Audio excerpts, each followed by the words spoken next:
passé d'un concept bâti en 2010 plutôt technocentrique de Smart City, considéré comme l'intelligence de la ville par la quantité de silicium déployée en tant que capteur ou par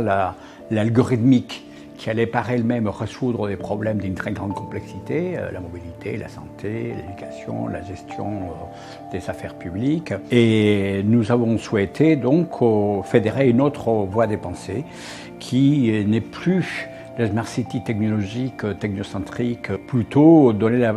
la parole et privilégier la place de l'humain. Donc l'humain au centre, on appelle ça la Human Smart City, donc la Smart City humaine, la ville intelligente au quart humaine. Et cette ville intelligente au quart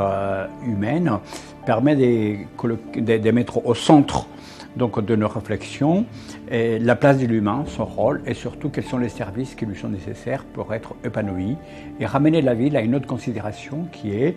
quelle est la qualité de vie qu'on est capable d'offrir et de l'autre côté les citoyens, comment lui il peut avec la technologie, avec tout ce qu'il a à s'apporter aujourd'hui, améliorer sa qualité de vie. Cette tendance donc, qui remonte à une bonne dizaine d'années est venue se renforcer par la prise de conscience concernant le changement climatique. Chaque mois, il est plus chaud qu'on n'a jamais enregistré dans l'histoire de l'humanité et que nous vivons donc une vraie urgence qui nous amène donc à cette fois-ci n'est plus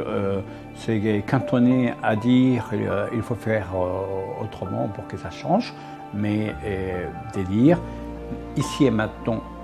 aujourd'hui, il faut transformer l'urbanisme tel comme il est posé, tel comme il a été posé, et d'où vient donc cette conceptualisation que nous avons faite du néo-urbanisme qui s'est traduit pour un langage courant par ce qu'on appelle l'urbanisme par les usages. Donc il n'est plus par les infrastructures et les bâtis, il n'est plus par la voirie, il n'est plus par des grandes installations monofonctionnelles, mais plutôt quels sont les usages dont les habitants ont besoin et comment transformer la ville qui existe aujourd'hui pour que ces usages correspondent au mieux au concept que nous voulons mettre en exergue, la qualité de vie.